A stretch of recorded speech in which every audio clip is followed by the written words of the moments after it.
Hi.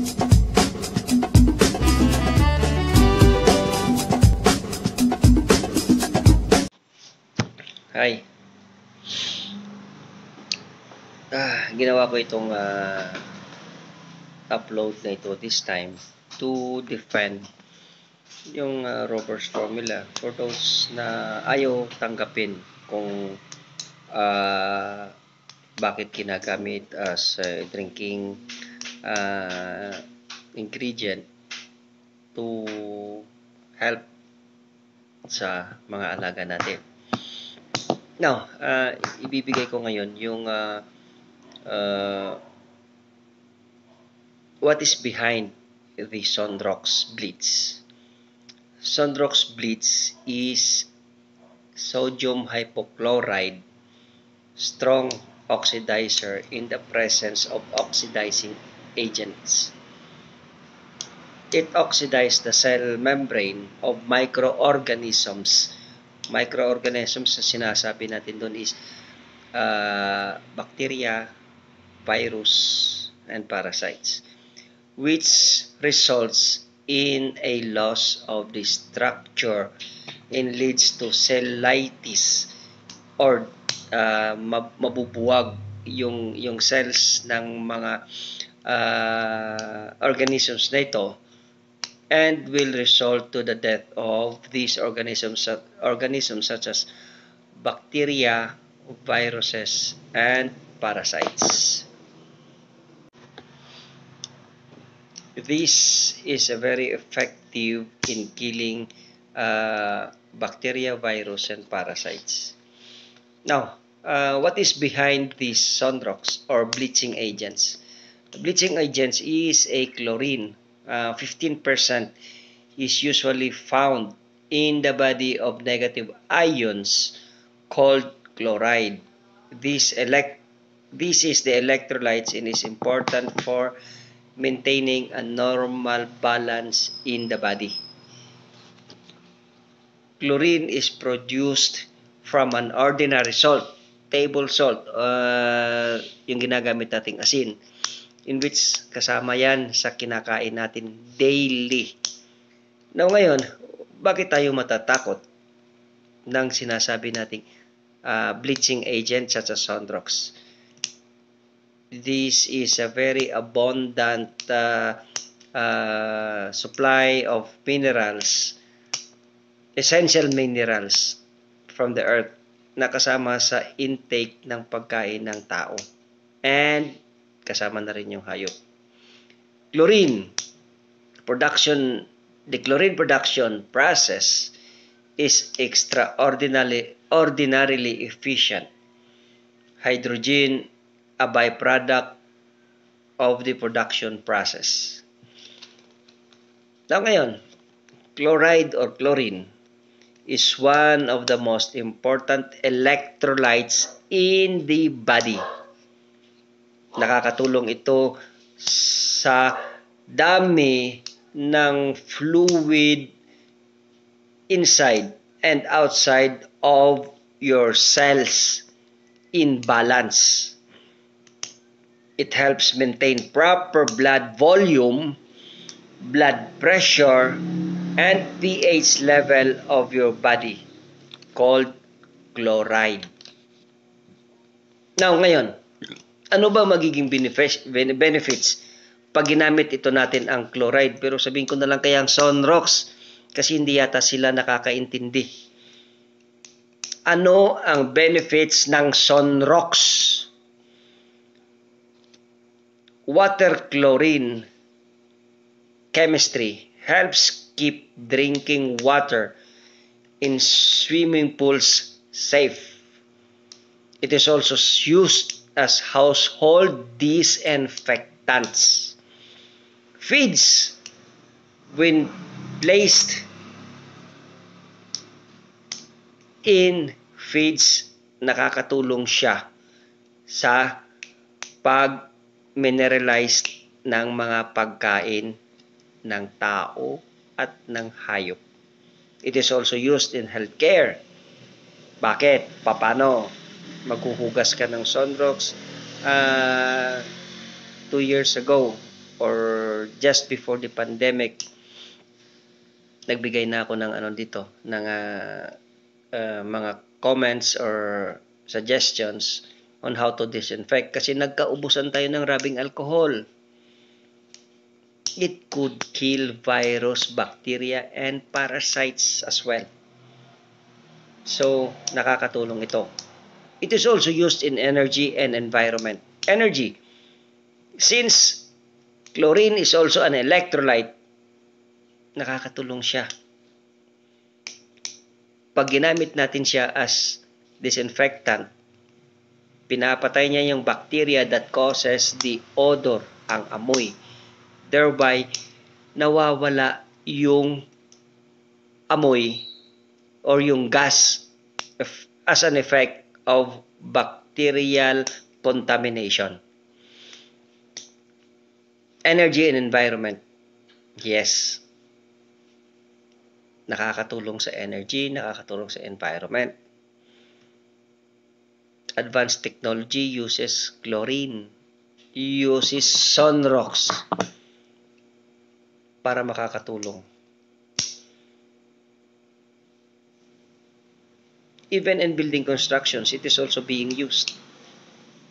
Masyado lang tayong mapapalihi sa pag-uusapan, kaya lang gusto ko lang talaga ipapaliwanag sa ayaw tumanggap ng Robert's formula in which sunrox is one component.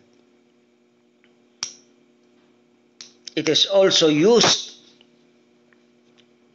sunrox, chlorine, is also used in defense and law enforcement. Pag sumobra ang paggamit natin ng chlorine, it will be enough to paralyze a criminal, paralyze those unwanted persons na mga offensive. And again, there is nothing wrong with the usage of bleach, chlorine, chloride in moderation. But magagamit din natin. Pwede nga natin gamitin yan paggawa ng bomba. Pag sobrang concentration. So yung mga taong walang magawa, kundi maghanap lang ng pwedeng may pagkomento para sumikat sila, sorry to tell you this. Kaya ko ito ginawa para maipapaliwanag sa mga taong naloloko nyo. I am sorry to say this, but you had been a very pain in the ass. Now, kaya ko ito ginagawa para maiintindihan sa mga taong sumunod sa mga instructions ko without alinlangan. Now, ngayon, since this chemical is being used, it is used as an energy source. Magnesium, kasama yan dun, which is 0.05%, plays a very important role in the structure of skeletons and muscles.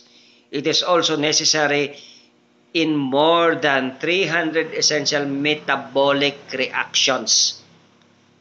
300 essential metabolic reactions. To you buzzers, how do you explain bakit kayo nagbabas ng hindi nyo nalalaman? Sunrox is a chemistry of life. Kasama yan sa buhay natin without your knowing it. Sana with this, gusto kong matutunan ninyo. Matutunan ninyo na whatever it is being fed to you, hindi naman ako kumikita dito. Not even a single centavo. Gumagastos pa nga ako. Now ngayon, who are you? If you're going to bash me, if you're going to do words, I'm going to say words na hindi magaganda, please, reconsider. Kahit hindi nyo man aaminin publicly, tapos gagamitin nyo rin within your own self. Gagamitin nyo sa sarili nyo. Gagamitin nyo sa mga sarili nyong baboy. Doon pa lang makakaganti na ako sa inyo. I am very sorry, but you had been very offensive in your statements. I am here to help everybody. I don't ask for any single centavo, any consultations from me. Wala akong tinatanggap dito. I do not receive a single centavo. Wala akong kinikita dito. I don't even sell. That is why I said kitchen stuff. Because hindi ako kikita. Pwede ako mag-formulate little by little. Gagawin ko yung sinabi kong Sunrox, dishwashing liquid, sabon, i-mix ko siya, and then I'm going to sell it to you. Bebenta ko sa inyo. Okay, you use this, i-mix nyo sa ganito. Without knowing, nandyan lang pala sa kusina yan. Sunrox, dishwashing liquid, and detergent powder. Now you tell me, kayong mga gusto akong siraan, you tell me, anong naitutulong nyo sa industry? I am very sorry to say this. Wala akong gustong masamang mangyari, but gusto ko kayong tulungan. Parehas lang tayo mahirap. Parehas lang tayo poor pig farmers. But if you're going to do what I have been experimenting, this will save you time, effort, and money. Binibigay ko sa inyo yung ginastusan ko in the past. Now it's time for you to tell yourself, may kasalanan ka ba against the Robert formula? If you want to acknowledge it, hats off, kudos. Pag ayaw mo, okay lang, wala ka namang babayaran sa akin. Sundan nyo lang. Kasi ang purpose dito is we will eliminate the problem sa hog industry. Sinabi nila, ASF, no, I will not allow that unless you are going to prove to me that it is ASF. Because of the Roberts formula, we will be able to screen off causes of this problem. And along with it is the heating up of the pen. Try to research on the Pig Encyclopedia. You research on the Robert Nelson Chua YouTube channel. I dare you.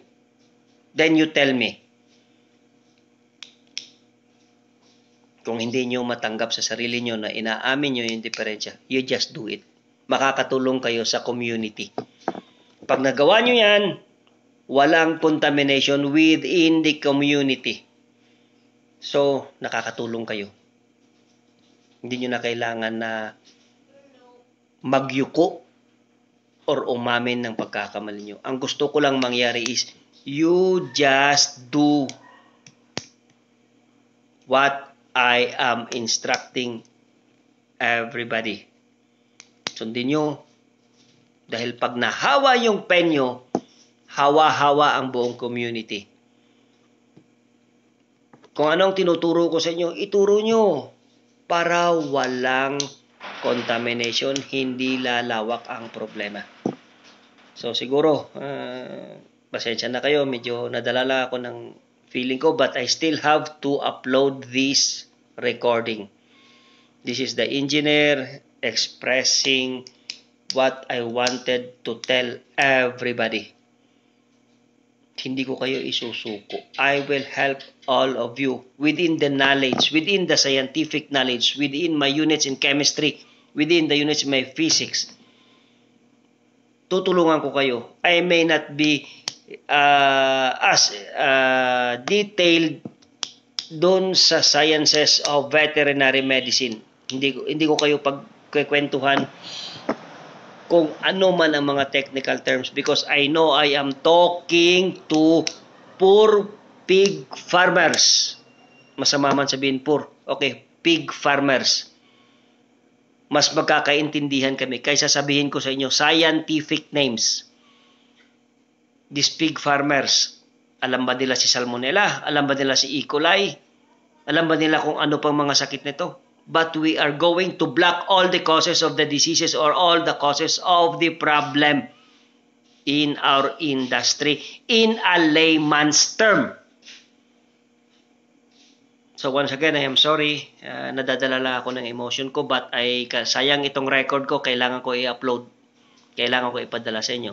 For more details, pwede nyo naman kausapin si engineer sa magandang paraan. You could always PM me for my contact numbers to usap tayo. Mabait akong kausap. So that will be all. Thank you.